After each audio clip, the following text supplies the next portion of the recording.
نعرف أصحاب شهادات لم يجدوا وظائف ولم يجدوا مرتبات، ونعرف من لا يقرأ ولا يكتب أنعم الله عليهم وصب عليهم من البركات. السر: وأمر أهلك بالصلاة واصطبر عليها لا نسألك رزقا نحن نرزقك.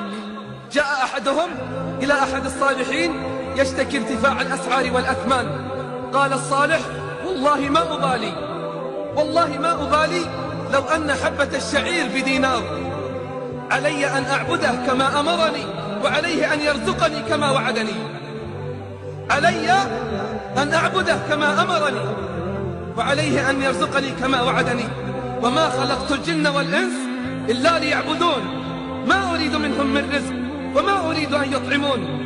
السر: وأمر أهلك بالصلاة واصطبر عليها لا نسألك رزقا نحن نرزقك والعاقبة للتقوى. لما تنزل قول الله جل في علاه على النبي صلى الله عليه وسلم: فخلف من بعدهم خلف أضاعوا الصلاة واتبعوا الشهوات فسوف يلقون غيا. يقول النبي صلى الله عليه وسلم باكيا، يقول: يا جبريل تضيع أمتي الصلاة؟ يا جبريل تضيع أمتي الصلاة؟ قال: يا محمد يأتي أقوام من أمتك يبيعون دينهم كله بعرض من الدنيا قليل، فضيعت الصلوات وارتكبت المحرمات، كيف يستقيم الحال وكيف يتربى المجتمع على الفضيلة إن لم يحافظ على الصلوات؟ أليست الصلاة هي التي تنهانا عن الفواحش والمنكرات؟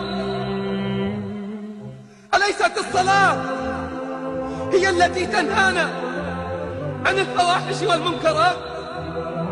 يكفينا أمرا ربانيا واحدا حتى نعلم عظم قدر الصلاة عند الله. أما يكفيك أن الله افترضها فوق السماوات؟ أما يكفيك أن تعلم من قدر الصلاة وعظم شأنها عند الله أنها فرضت فوق 7 سماوات وهو بالأفق الأعلى؟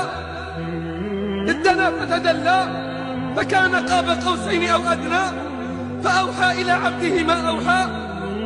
أمره ب50 صلاة فلا زال يخفف عنا حتى جعلت 5 صلوات بأجر 50، 5 صلوات بأجر 50. الصلاة نور، كيف تستطيع أن تسير في الظلمات؟ كثير يتخبطون، كثير يشتكون من الهموم والغموم، علاجهم الانضمام إلى صفوف المصلين. مآسي الشباب في كل مكان، وعلاجهم ادخلوا بيوت الرحمن، انضبطوا في صفوف المصلين.